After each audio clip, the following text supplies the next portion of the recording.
interest is Jewish studies. Yes, sir. My emphasis is in Jewish studies. Emphasis, okay. And that as far as interests go, they literally span the country from sea to shining sea. He loves the New York Yankees and the San Francisco 49ers. You can tell where we stand. But I'd say more important, Greg is our nephew. Not really our nephew, but our neighbor. He is the associate pastor at Grace Point in Rockland. And it's terrible that we just don't see more of you being that close. So, the Lord has a blessing for each one of us today. And Greg, bless you because you are that chosen channel of delivery for that blessing.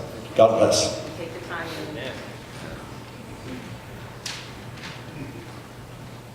Thank you so much, Paul, and thank you all for having me here. This is it's always an honor to be asked to preach and speak, and it's not something I take lightly at all to be able to step into John's pulpit and to be able to speak to you today.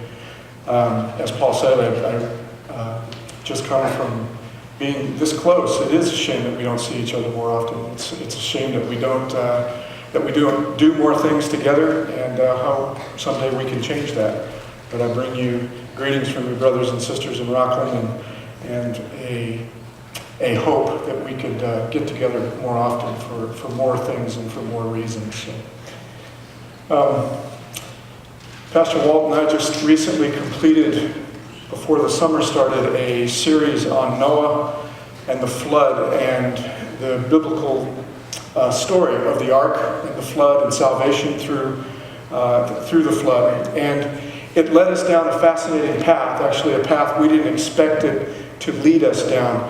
And it's given me a new way, at least to begin to look at the fall, to look at humanity, and to look at living in the end time and human history today.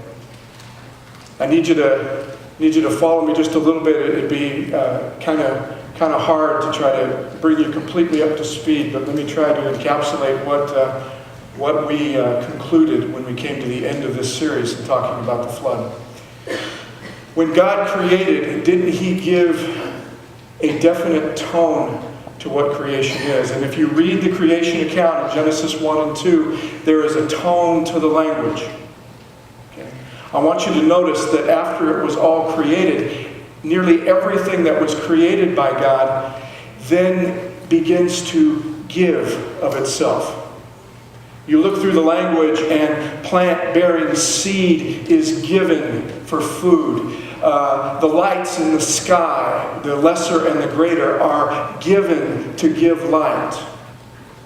Everything comes together, but it comes together because one is given to the other. And then when it is all summed up completely, God then gives the entire thing. Notice, gives the entire thing to these new creatures He calls mankind. You with me?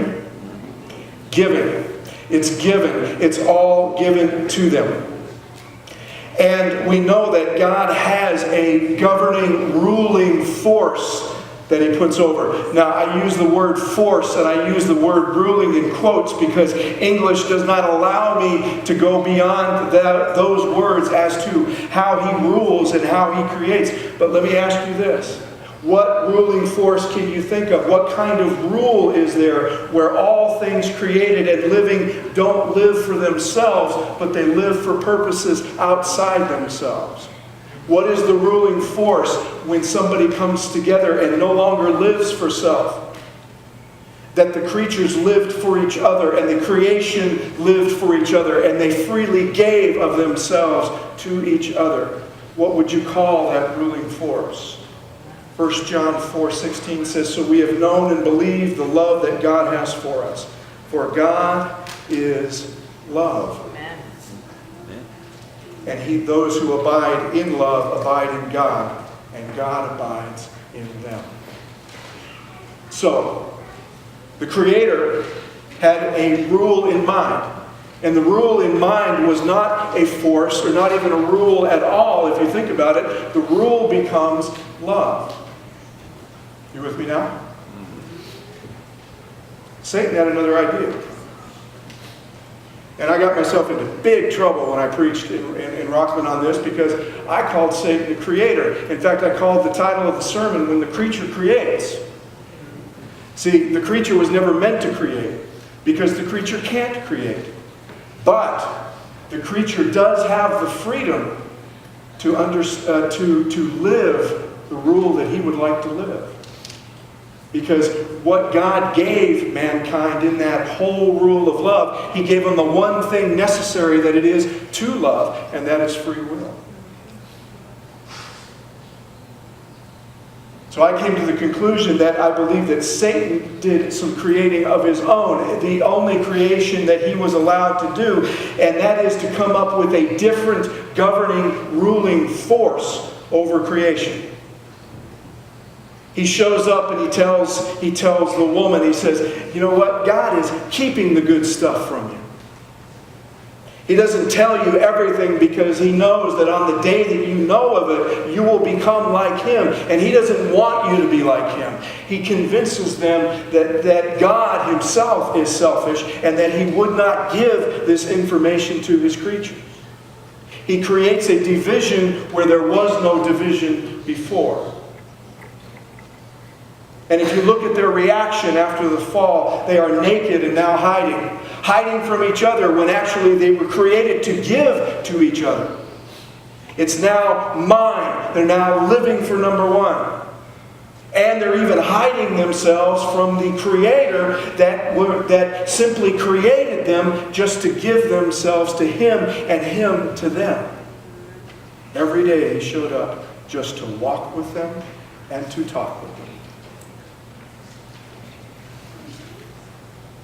The husband now rules over the wife. How? How is it the husband rules over the wife? Well, take a gender that for the most part is physically stronger than the other. Give him now a selfish nature, and what will you soon have? All of a sudden, that which was designed for each other to give and to give of each other freely will now be taken. Satan has another ruling force in mind. The vegetation now has to protect itself from these creatures because they have selfish natures. The animals now have to protect themselves. Thorns and thistles grow up. The ground becomes harder to yield because with these selfish natures now, these superior creatures would now take everything and leave nothing. And all of a sudden, creatures that were designed to live for each other and to give of each other are now having to take. They're now having to protect themselves. The animals figure out another use for those claws and those teeth. Thorns show up on roses to keep them from being picked clean.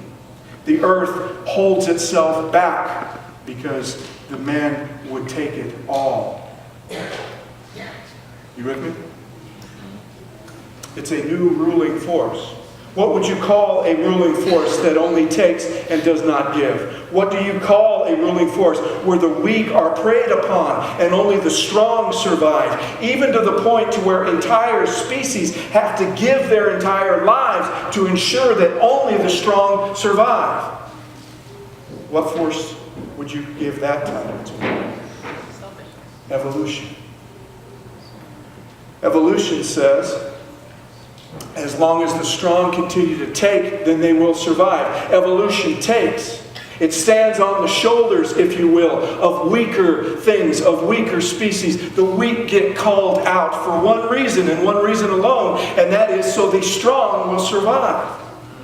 And if you think about it, evolution now becomes the perfect ruling force for a fallen planet. It's the only way that creatures can exist on a planet that only lives for itself. Evolution is not just an alternative theory to how life came about, and that's not what I'm arguing here. And we have lost the true argument of evolution versus creation. We argue whether or not evolution gave way to life eventually, whether or not evolution was a form of origin of life. That isn't the argument at all. The argument is that evolution is alive, it exists, and it's been existing for years and millennia now. because it is the only thing that survives on a fallen planet. It's the perfect rule for creatures who only live of themselves. You with me now? They take. They take. I don't believe that evolution gives way to life. In fact, evolution is a poor, poor substitute for life. Evolution is a loveless process. It's a process that gives up to things that we call natural selection.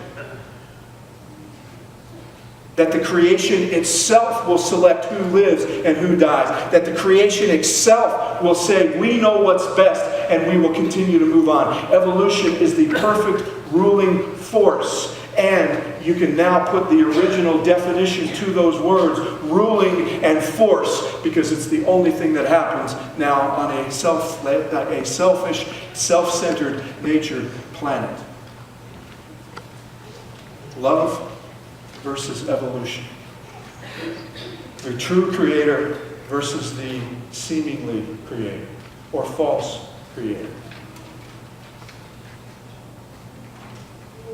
So I hope I'm not in as much trouble as I was when I said this at my church. But in my church, I had a couple of Sabbaths to get out of it. You're only going to give me a couple minutes to get out of it. So do you understand where we were going with this? You understand what happened? And if you think about it now, the flood then becomes the absolute... I had a professor who called it the cosmological North Star. The flood is the one thing that gives us proof and evidence that love exists and still exists on this planet. Because up until the flood, mankind was getting ready to eat itself. They were on the verge of extinction. Mankind was down to 8 heartbeats, only 8 heartbeats left that had an inkling that they could even communicate with God. Only 8 heartbeats left. The flood buys God time. Would God have liked a better way, a better solution? Yes, but it's the only solution we gave him. We backed him into a corner. And by the way, he backed himself into that corner by choice, because he is love, he is free, and he made a choice somewhere along the line in the infinite that he would rule by love because he is love. Amen.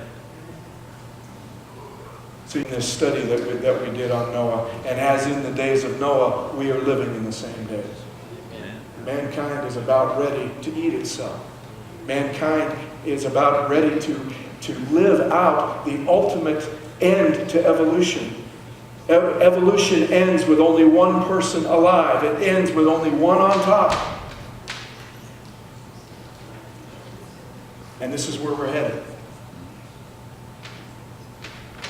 Love versus evolution.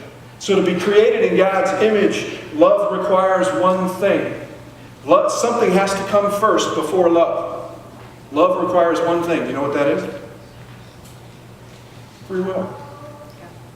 Love is the only relationship that you have that begins with a choice.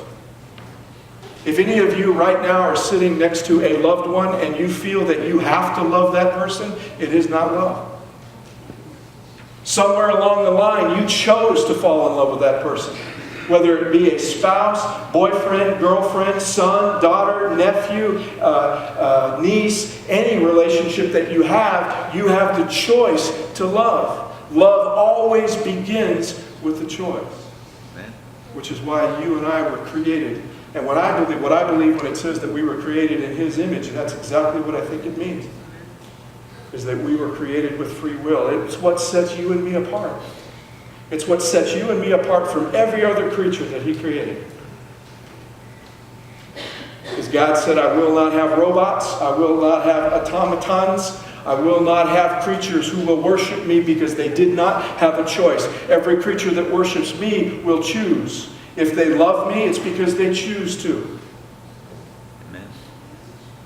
Freedom, liberty, free will is the only thing that precludes love. So when you study liberty, you have to study history.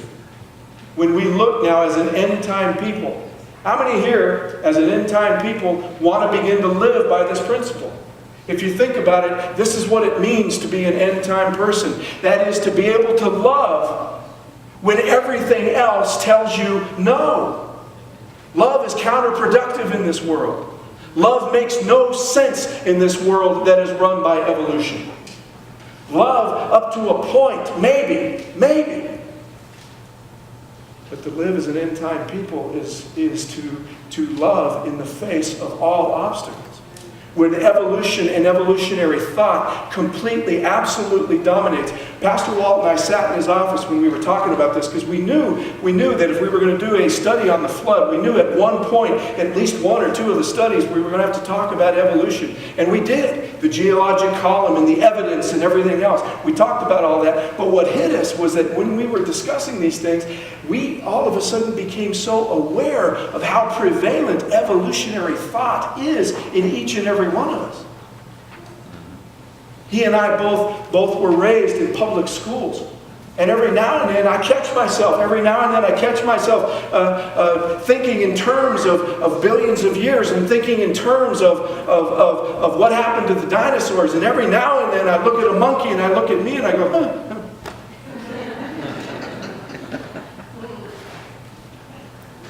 But it's more than that. It's more than believing that evolution led to life after 570 million years of a natural selection process. It's the way that we think.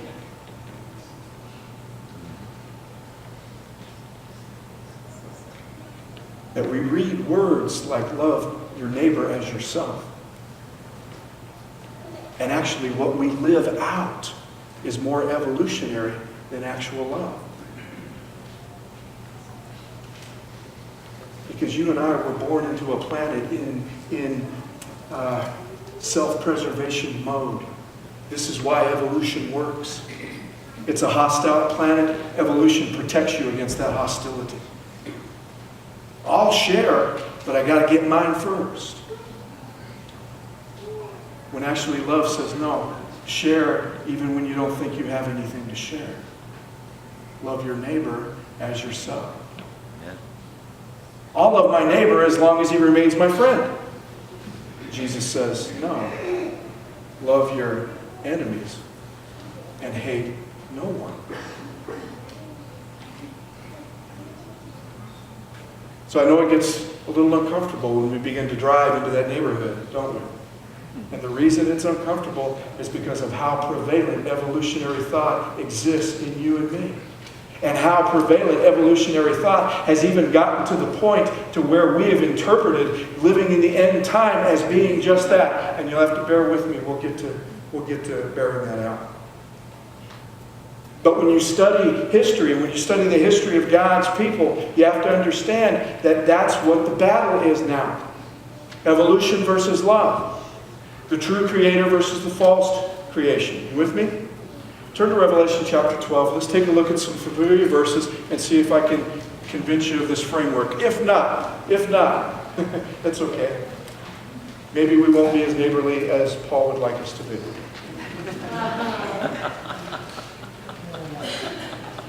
But guess what? I'll tell you what even makes it even more okay, is that you have the freedom to choose whether you want to or not. How about that? Revelation 12, verse 1, it says, a great sign or a great portent appeared in heaven, a woman clothed with the sun, the moon under her feet, and her head of crown of 12 stars, and on her head a crown of 12 stars. She was pregnant and was crying out in birth pains, in the agony of giving birth. Then another portent appeared in heaven, a great red dragon with 7 heads and 10 horns and 7 diadems on his heads. His tail swept down a third of the stars of heaven and threw them to the earth. Then the dragon stood before the woman who was about to bear a child so that he might devour her child as soon as it was born. She gave birth to a son, a male child who was to rule all the nations with a rod of iron. But her child was snatched away and taken to God and to his throne. And the woman fled into the wilderness, where she has a place prepared by God, so that there she could be nourished for 1,260 days. Real quick primer. Who's the woman? The church. Who's the dragon? Satan. Great. That's all the primer we need right there. Satan's original plan? Destroy the baby. Kill the baby. That's the original plan. By the way, a great plan. By the way, a very evolutionary plan. Kill the baby when he's most vulnerable. Attack the Messiah when he is the most vulnerable. One of the mysterious things about the incarnation and why the incarnation makes very little strategic sense when you're talking about a war to you and me is that babies don't fight wars. So what's happened to me with this is one of those things that now you begin to read everything in this light. You're thinking, now look at that. Is it love or is it evolution that comes up with a plan that sends a baby to fight a war? It's love, isn't it? Because it makes no strategic sense. It makes no human sense. And the creator of all evolution looks and says, this is my point. This is my attacking point. I get it done here and I'm done. So original plan, kill the baby. Couldn't do it though, could he? Couldn't kill the baby. The baby is taken up. So the dragon now turns his wrath upon who? Upon the woman. The woman's still there. She's standing on the earth. She's still there. She's still in the neighborhood. So he attacks the only person left to him. The only people left to him. He now attacks the followers of the baby. He now attacks the church. The church is protected. It's nourished by the wilderness. So he can't get to it. Can't get to it. You with me? You see where we are in the story, right? Church is protected by the wilderness. So he comes up with another plan. He goes to the beach. By the way, good plan anytime. Anytime life's getting rough, I'm headed to the beach. Right? Great plan. Weird plan, way to fight a war until you see what happens when he gets there. When he gets there, look at chapter 13. Verse 1 we know. And I saw a beast rising out of the sea, having 10 horns, 7 heads, and on its horns were 10 diadems, and on its heads were blasphemous names. And the beast that I saw was like a leopard, its feet were like a bear's, its mouth was like a lion's mouth, and the dragon gave it his power, his throne, his great authority. See, one of the reasons why he believes he lost the war in heaven and that he can't get to the baby and he's losing the war with the woman is that he feels he is not strong enough. Evolution says, go get more numbers. Evolution says, make more might in order to win. So he's gathering up an army. And the first one is a pretty formidable looking one. Actually, it looks exactly like him from the head up. But from the body down, it looks like something else. All of those animals that were mentioned, where do they come from? Leopard, lion, where do they come from? They come from Daniel chapter 7, right? And those animals in Daniel chapter 7, what do they represent? Kingdoms. They represent kingdoms. So, Satan is carrying out his plan. How did those kingdoms come to rule? How did any of those kingdoms come to rule from chapter 7 on down? They became stronger than the one that comes before them. Might makes right. In other words, are they living by love or are they living by evolution? War becomes the ultimate tool, if you will, of evolutionary thought. War is the ultimate way that evolution carries its plan out. You with me on that? Medo-Persia defeats Babylon. Greece defeats Medo-Persia. Rome defeats Greece. You with me? Evolutionary thought. War is the way that this creature thinks he can create. So you have the beast. Now the beast is more than armies and people. What the beast actually becomes a church. A church, you say? Yes. Look at verse 4. They worshipped the dragon, it says. For he had given his authority to the beast. And they worshipped the beast, saying, who is like the beast? And who can fight against it? Worship. 2 churches. 2 worships, if you will. Revelation is all about, the end time is all about whether or not you and I are going to worship the beast or whether or not, because this dragon can bring it about. Worship or die. Worship or die. The dragon says he has a better plan than love when it comes to worship. Because the more numbers that he gets, the more people that he gets to worship on this planet, he's won, right? That's what wins on this planet. That's how evolution wins. Strength by numbers. Power.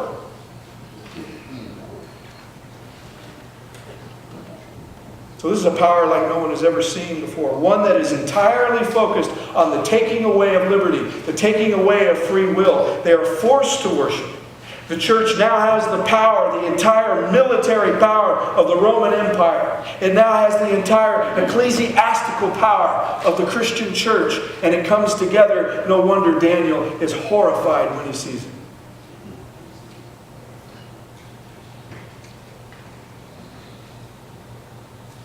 That kind of power, there's no way that it can remain pure, not on this planet. And it goes on for how long? 1,260 days. 1,260 years. Meanwhile, the true church, the true followers of God, they're hidden in the wilderness. So the dragon attacks with the ingenuity of the beast. When the dragon saw that he'd been thrown down, back in chapter 12, verse 13, to the earth, he pursued the woman who had given birth to the male child. But the woman was given 2 wings of the great eagle so that she could fly from the serpent into the wilderness to take her place where she is nourished for a time and times and half a time. Then from the mouth of the serpent poured water like a river after the woman to sweep her away with the flood. Persecution. What is water in prophetic language? It's people. So it's a great persecuting force. It's a great persecuting force of people that go after the woman in the wilderness.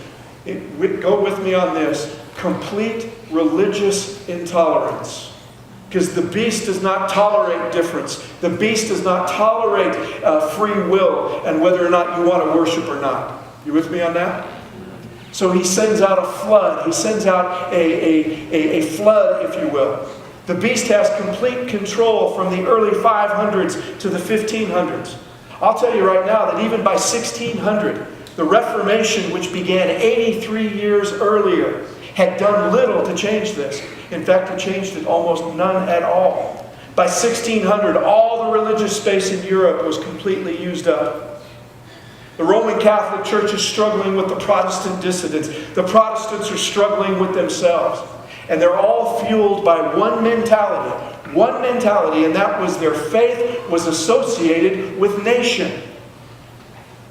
Belief that ecclesiastical uniformity is essential to political health and political peace. Does that sound familiar?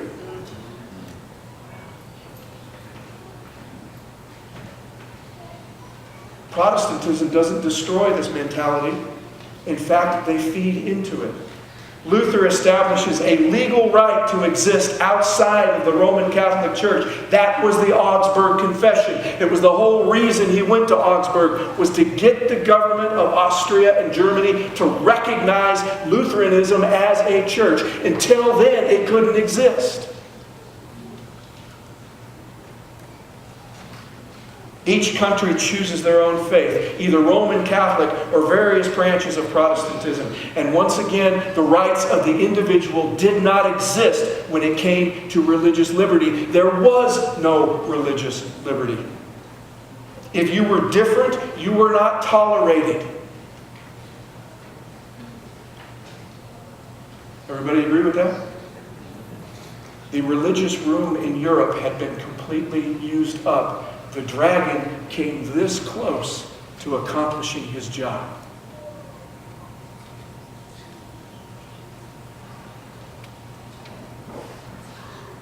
One example is the Anabaptists. The Anabaptists are some of my favorite branch of reformers. By the way, they should be every Seventh-day Adventist branch of reformer because actually, theologically, that's where we came from. If you look at Anabaptist doctrine, and I don't have time to lay it out, it looks almost exactly like ours. But they were martyred because they believed that adults are the ones that should be baptized, not babies. And when you live when you're living in a time when you're talking about a 15% infant mortality rate, depending on how you look at it, 15%. What I'm saying is that 1 out of 3 babies died before they reached before they reached the age of 1 year. 1 out of 3. And all of a sudden you have a people that say, you know what? Adults should be the ones making this decision. They should have to have come of age because they have free will. Babies don't have free will. You're baptizing them against their will or without their will, without their consent. And then in the world's mind, this group is now condemning 1 out of 3 children to eternal hell. They were hated for their beliefs. The brand of persecution that Protestants and Catholics, by the way, took out on the Anabaptists because that they were Swiss. They had Swiss reformers, Lake Zurich, Lake Geneva. They decided that's the way they would be persecuted. You want to be baptized? We'll baptize you. They'd lock them in a bag, roll them out to the middle of the lake, and toss them in. What's interesting, though, is that it took a while for them to row them out to the middle of the lake and toss them in. And what the Anabaptists would do is they would preach to the people standing on the shore as they were being taken out. And when the persecutors got back, there were 4 more people in the water being baptized. Then the persecutors took care of that by cutting out their tongues before they rolled them out to the middle of the lake. And if you think I'm pointing fingers, this isn't Catholic, this isn't Protestant. Both groups did these things to the Anabaptists.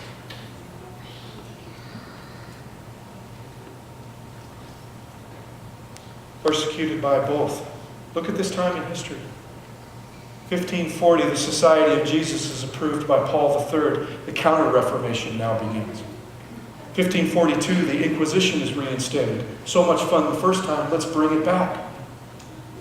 1545, martyrdoms begin even in England. Bloody Mary martyrs Cranmer and Latimer, both of the 2 most famous English reformers. 1554, the Jesuits are expelled from England. 1572, the St. Bartholomew Massacre. 50,000 Huguenots die in one night.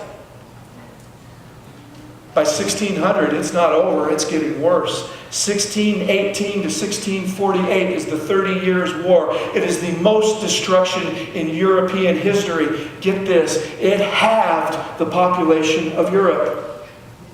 Imagine Rwanda every year for 30 years.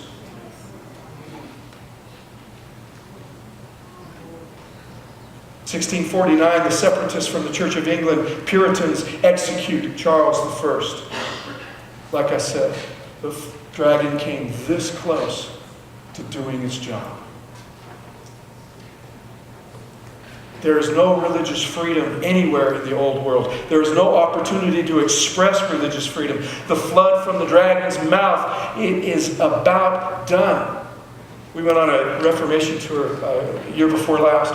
And we were in the Alps, in the Italian Alps, and we were actually worshiping on Sabbath in a Waldensian church. You've all heard of the Waldenses? Yeah. We were worshiping the Waldensians, and I'd never been in the Alps before. And I've never been to even the tallest of the mountains in this country. So the Alps were amazing to me. You'd wake up in the morning and there'd be fog and you could see some peaks. And then what would happen is that every hour would go by, the fog would break and there'd be more taller ones behind them. And the fog would break and there'd be an even taller one behind them. And Walt and I were walking around and we're walking in this huge, vast mountain range, these real mountains, mountains, you know, and we're looking around and we both came to the same conclusion walking. We both said, how in the world did the beast find them here? But they did. Because water finds everything.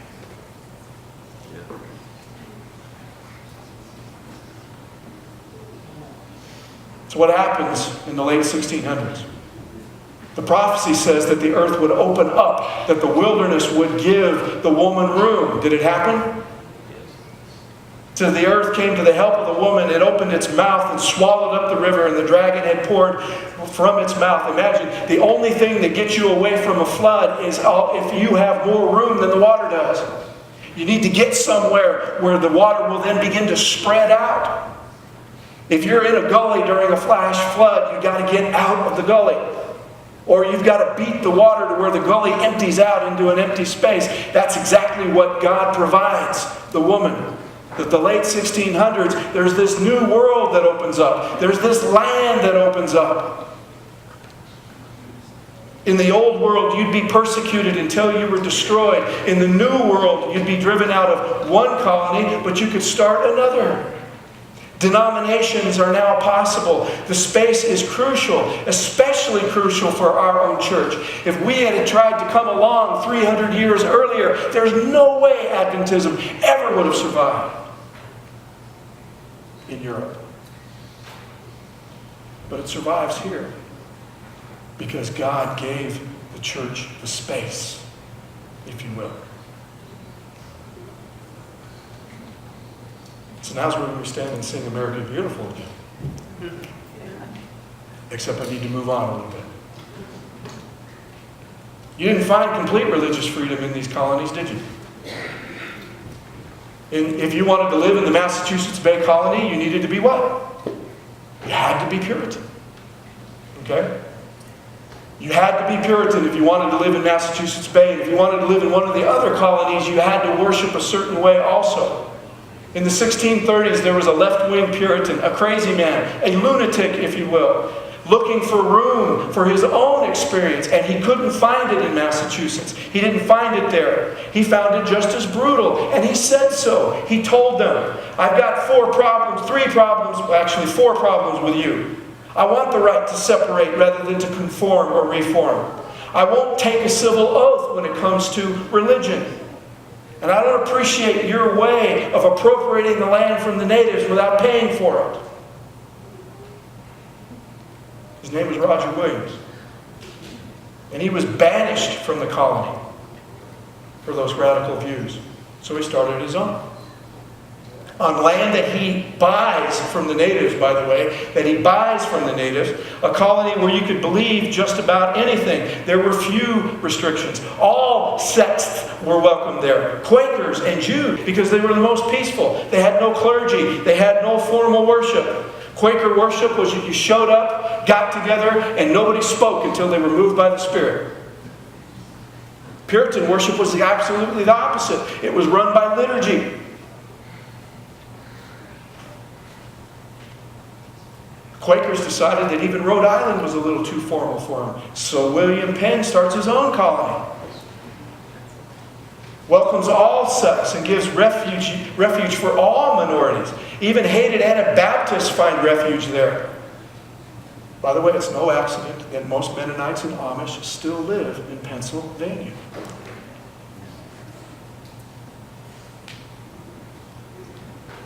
In Penn's and Williams' case, the earth indeed helps the woman.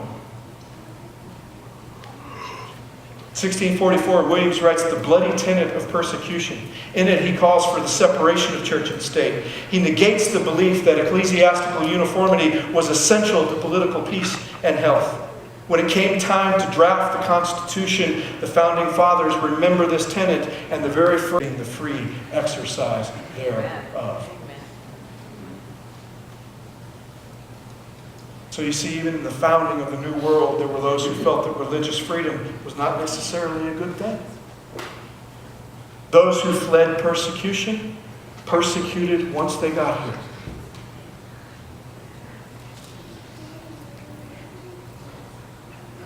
So we know that another beast arises. Chapter 12, verse 13. So when the dragon saw that he had been thrown down to the earth, he pursued the woman who had given birth to the male child. The word was given 2 wings, and so forth and so on. I'm sorry, we already read that. But another beast comes up. This one comes up out of the land. It has the appearance of what? Looks like the lamb, doesn't it? But when it speaks with all the dragon's authority. On the outside, it looks like Jesus. But when it opens up its mouth, it speaks with the authority of the dragon. Give me your poor, your tired, your huddled masses. But when they get here, do they find the freedom they were looking for? In certain places. Flash forward 235 years later. Are anybody coming here finding the freedom that they're looking for? How many here are beginning to feel a little bit squeezed when it comes to religious liberty? See, this one builds the image of the beast. It's not the beast, but it's an image of. In other words, it begins to use the same tactics of the beast. Not the same people carrying out the force, but it builds up an image to the beast.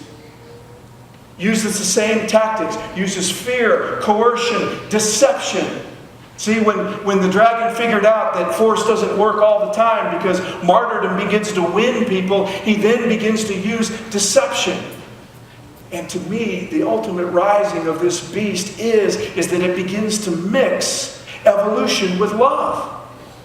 It sounds loving, it acts loving, but it only acts loving up to a point. And usually that point stops when all of a sudden there's a neighbor who I can't love as myself.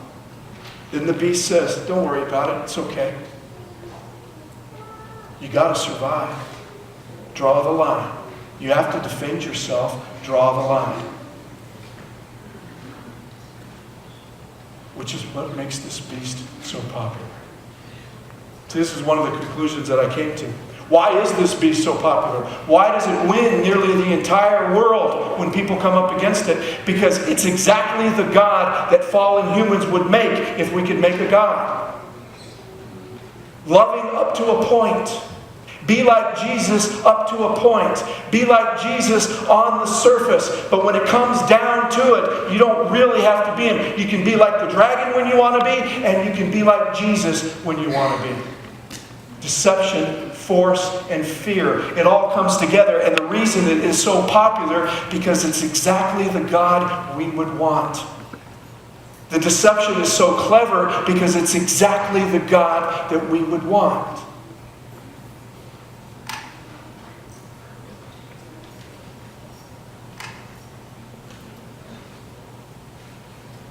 The majority of our founding fathers weren't Christians, they were deists.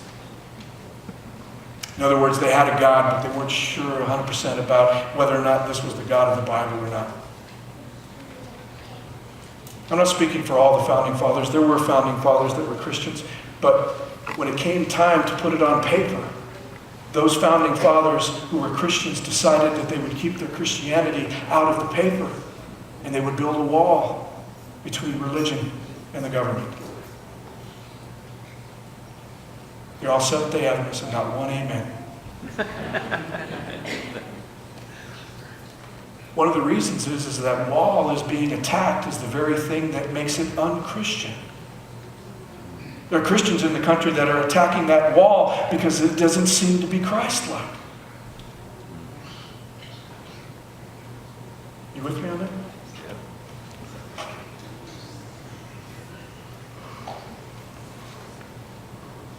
Living in a post-9/11 world, that is the one thing that I've seen that has changed before 9/11 and after. Is that 9/11 proved to us that we weren't safe. And the nation has been scrambling to find safety. And every time a nation scrambles to find safety, they find it in taking away certain liberties.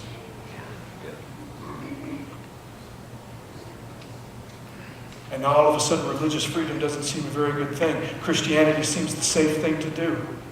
And it's just a very, very short leap from Christians being safe to where, well, if Christianity is a safe place to be, then why not make everybody be Christian?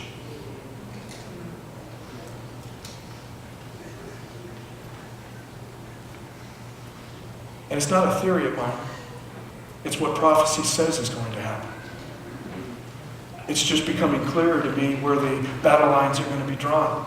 Where evolution comes up against love. Or actually where love comes up against evolution. And then evolution takes over. The beast allows you to be like the dragon when you want to be or when you need to be. And it allows you to be on the surface like Jesus when you want to be.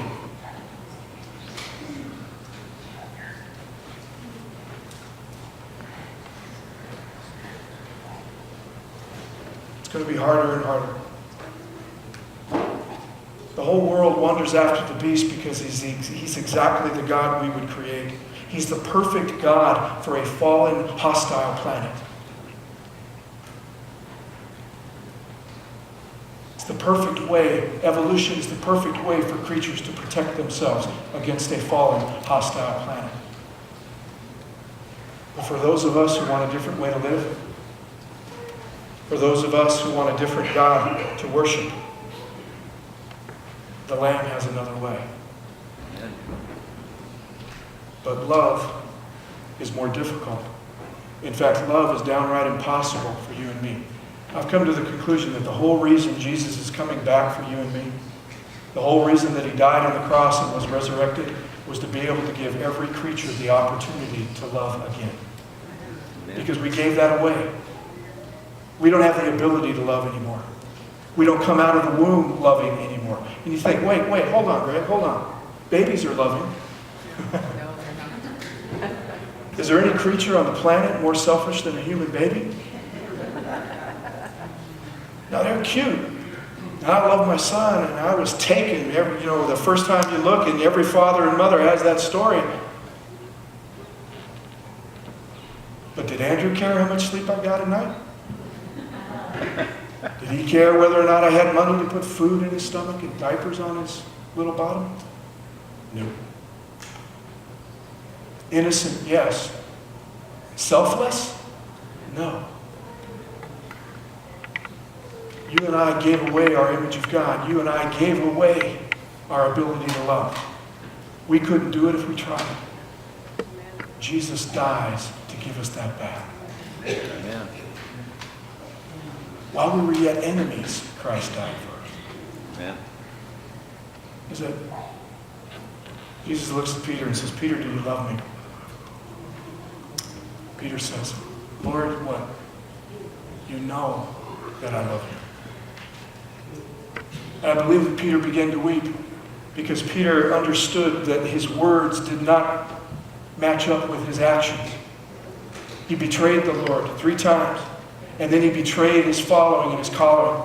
He felt that he didn't belong anymore, so he tries to go fishing. And that very day, at the end of fishing, where it's a complete failure, Jesus brings him back, even though he betrayed him 3 times. And even though almost he's lying to him when he says, Lord, you know that I love you.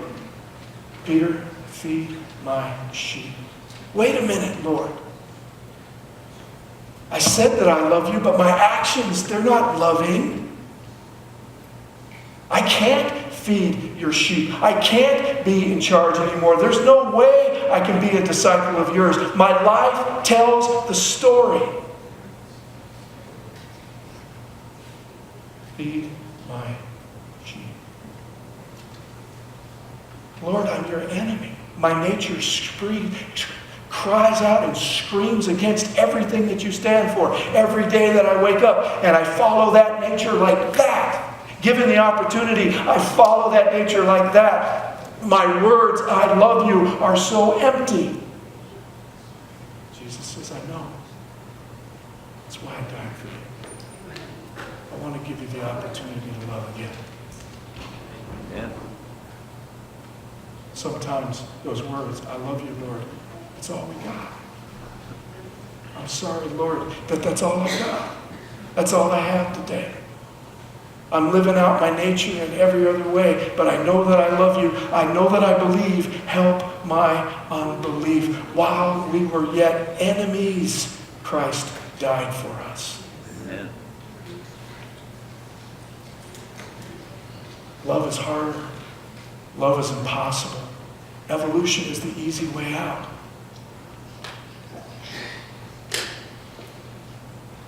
It just began to open up new ways to look at living in the end time and what it really means to live in the end time. And what we've done with that message. What have we done with that message? We've done with that message by mounting up evidence against other people so that we can say, you're wrong and we're right.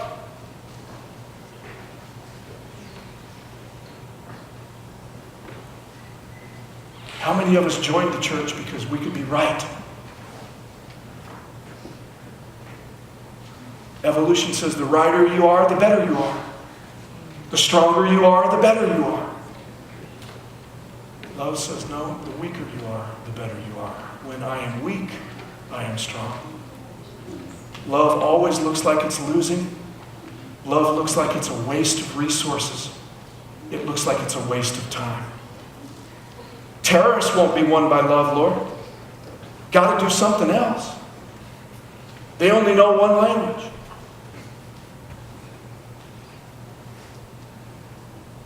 Hatred. It's only battled by stronger hatred. The beast will have the money. The beast will have the power. The beast will have all the evidence. You and I won't be able to trust a single thing that our finite senses tell us. The deception is so clever because it's my very nature the beast is living out. And oh, I want to worship him so bad. And if you and I think that we'll be one because we could recognize the signs of the times, we don't understand Jesus' words. He said that unless he brings an end to this, no one will be saved. We won't be saved because we're right. Because actually we're wrong. We'll be saved because he loves us. The only reason the people were saved, those 8 heartbeats were saved in the flood, was because he loved them. In the days of Noah, mankind is getting ready to eat itself. And that variation of evolution and that mixture of church and state, and all of it is coming together to the point to where we won't be able to argue it away. It'll be right, it'll be wrong. I don't think they're going to take the Bible away from us. I don't think we need to be memorizing Scripture because the beast is going to take it away. Everybody's going to be having it. Everybody's going to be walking around and quoting from it. But what's going to be taken away is that it'll lose its meaning.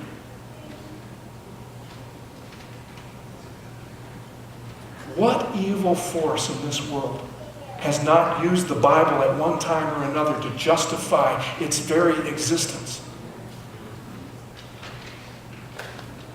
You see what I'm saying? And when we look at ourselves, what is it that wins and prevails in our church? We make decisions based on the majority. We make decisions based on money. We make decisions based on numbers. George Knight said the worst thing that ever happened in Seventh-day Adventist Church was when she learned how to count. Because then we count everything.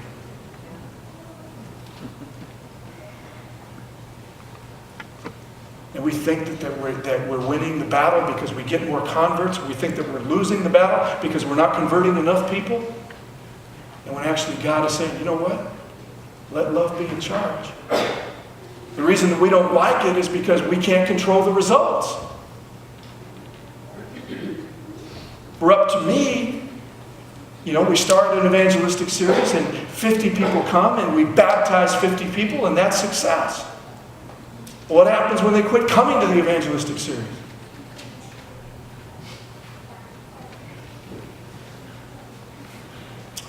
So I'm starting to ramble. You got to reel me in. But do you get what the prophecy is trying to tell us? I see some nods. I hear some amen. Amen. What do we do? What do we do? How do we do it? It starts right here. Jesus said that if my disciples could simply become one, then the whole world would know that I'm the one that God sent. Do you want to win people to the body? We have to become one. How easy is that going to be?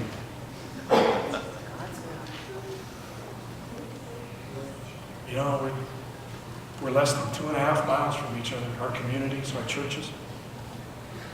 And yet we never see each other. We have districts, maps drawn up.